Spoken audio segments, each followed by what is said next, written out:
ल इन्डक्टिभ इफेक्टको बारेमा कुरा गरिरहेको छौँ है हामी। इन्डक्टिभ इफेक्टलाई अर्को के पनि भन्छ, ट्रान्समिसन इफेक्ट पनि भनिन्छ है। Transmission effect. अब यो भनेको के हो भन्दाखेरि, यो चाहिँ के हो भन्दाखेरि, यसको मिनिङ चाहिँ के हो भन्दाखेरि partial displacement of sigma electron towards more electronegative atom. अब हामीलाई कुरा के थाहा छ भन्दाखेरि, मानौँ एउटा मलिक्युल छ एबी, यहाँ बिचमा एउटा कोभ्यालेन्ट बोन्ड छ होइन।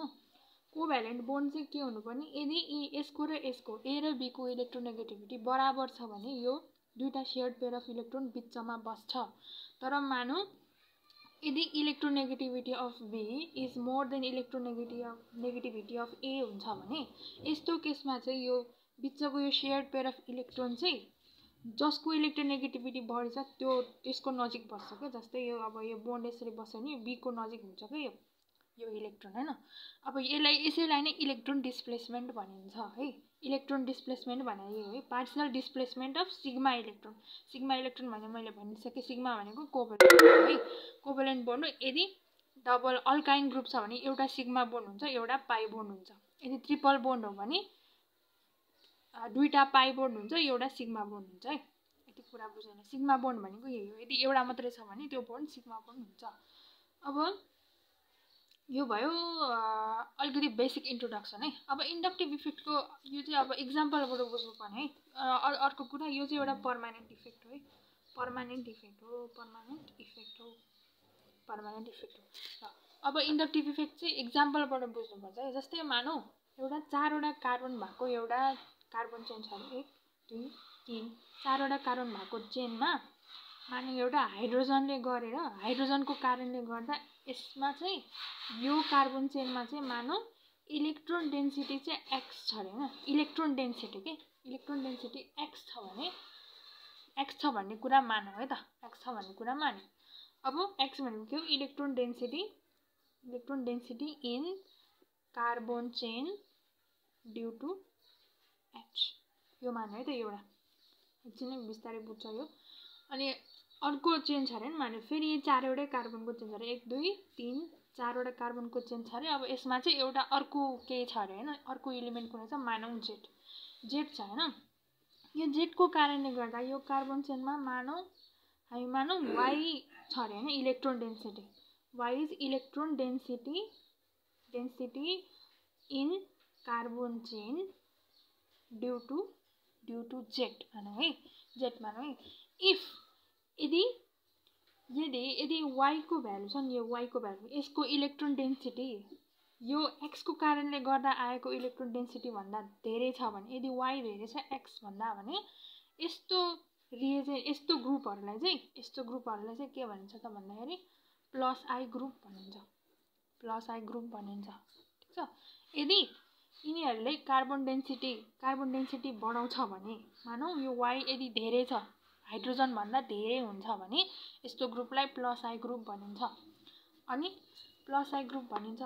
त्यस्तै गरी माइनस, अर्को इक्जाम्पल होइन, अर्को एउटा कार्बन चेन छ अरे, 4वटा कार्बन भएको कार्बन चेन छ भने यहाँ मानौँ एउटा ग्रुप छ अरे, डब्लु ग्रुप भन्ने छ अरे होइन। यदि अनि यो डब्लुले गर्दाखेरि यसमा चाहिँ कार्बन डेन्सिटी मानौँ ए छ अरे होइन।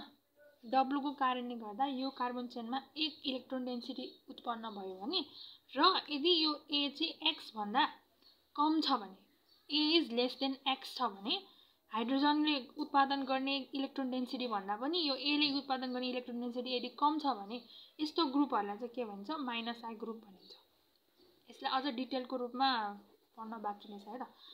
ठिक छ, यति भयो कुरा। प्लस आई ग्रुपको बारेमा भयो, माइनस आई ग्रुपको बारेमा एकछिनमा अझै डिटेलमा पढ्न बाँकी छ। अब के हुन्छ भन्दाखेरि यो इफेक्ट छ नि, यो आई इफेक्ट चाहिँ थ्योरिटिकल्ली चाहिँ अब जति टाढा पनि पुग्छ भनेर भन्छ, तर हामीले यो चाहिँ याद राख्नुपर्छ कि यो चाहिँ प्र्याक्टिकल्ली चाहिँ जम्मा कार्बन नम्बर 3 सम्म मात्रै हुन्छ है। कार्बन नम्बर 3 सम्म मात्रै यो इफेक्टको इफेक्ट हुन्छ है त। अब यो इलेक्ट्रोन डिस्प्लेसमेन्ट कसरी हुन्छ त भन्ने कुरा चाहिँ म अहिले देखाउँछु त। जस्तै मानौँ यो यतिसम्म बुझ है। यदि यदि कुनै पनि ग्रुपले गर्दाखेरि कार्बन चेनमा इलेक्ट्रोन डेन्सिटी हाइड्रोजनको भन्दा धेरै भयो भने त्यसलाई भनिन्छ प्लसाइ ग्रुप। यदि हाइड्रोजनले गर्दा कार्बन चेनमा आउने इलेक्ट्रोन डेन्सिटी चाहिँ थोरै भयो भने त्यस्तोलाई भनिन्छ माइनस आई ग्रुप। ल अब अझै डिटेलमा जाने त मानौ एउटा फेरि कार्बन चेन नम्बर 1 2 3 4वटा कार्बन भएको एउटा कार्बन चेन लिने। अनि यहाँ मैले क्लोराइन लिएँ है त। क्लोराइन भनेको कार्बनभन्दा बढी इलेक्ट्रोनेगेटिभ हुन्छ। बढी इलेक्ट्रोनेगेटिभ हुन्छ भने चाहिँ यहाँनिर डेल नेगेटिभ डेल पोजिटिभ आउँछ होइन। यसले गर्दाखेरि चाहिँ यिनीहरूको यो सेयर्ड पेयर अफ इलेक्ट्रोन चाहिँ क्लोराइनतर्फ नजिकै सिफ्ट हुन्छ क्या। क्लोराइनतिर नजिकै सिफ्ट हुन्छ। अनि यसले गर्दाखेरि यहाँनिर चाहिँ पोजिटिभ चार्ज आउँछ। अनि we all know that positive attracts negative. यहाँनिर इलेक्ट्रोन छ सेयर भएर बसेको छ। यो यहाँनिर पोजिटिभ चार्ज आयो भने चाहिँ यो फेरि यतापट्टि सिफ्ट हुन्छ क्या। यतापट्टि मतलब नजिक डिस्प्लेस हुन जान्छ। अनि फेरि यहाँनिर आउँछ डेल डेल पोजिटिभ आउँछ। फेरि डेल डेल पोजिटिभ आयो। डेल डेल पोजिटिभ आएपछि यहाँनिर पोजिटिभ चार्ज छ यहाँनिर नेगेटिभ चार्ज छ भने चाहिँ अब यसले यसलाई तान्छ क्या आफूतिर। यो पनि यसरी सिफ्ट हुन्छ है। अनि यहाँनिर आउँछ del del del positive charge आउँछ। यस्तो हुन्छ क्या। यसरी इलेक्ट्रोनहरू सिफ्ट हुन्छ क्या। यो इन्डक्टिभ इफेक्टमा यसरी इलेक्ट्रोनहरू सिफ्ट हुन्छ। यसैलाई नै पार्सियल डिस्प्लेसमेन्ट अफ इलेक्ट्रोन भनिएको हो। अनि मैले भने यो इफेक्ट चाहिँ थियोरिटिकली चाहिँ अब इन्फिनिटीसम्म गइराख्छ भनेर भन्छ मान्छेहरूले। तर प्र्याक्टिकल्ली चाहिँ यो चाहिँ कार्बन नम्बर 3 सम्म मात्रै देखाउँछ क्या। योभन्दा धेरै यो जस्तै 1 2 3 कार्बनसम्म पुग्यो। अब यो 4 मा खासै धेरै देखिँदैन कि। खासै धेरै मतलब नोटिसेबल चेन्ज आउँदैन है। अनि अर्को फाइनली एउटा यो इन्डक्टिभ इफेक्ट भनेको डिस्टेन्स डिपेन्डेन्ट हो है। यो चाहिँ इन्भर्सली प्रोपोर्सनल टु डिस्टेन्स हो। Inductive effect is inversely proportional to distance है। भनेको मतलब अब यो कार्बन जस्तै माने यहाँ पनि कार्बन छ भने जति टाढा जाँदै गयो त्यति कमजोर हुँदै जान्छ भनेको। इन्डक्टिभ इफेक्ट भनेको डिस्टेन्ससँग इन्भर्सली प्रोपोर्सनल हुन्छ।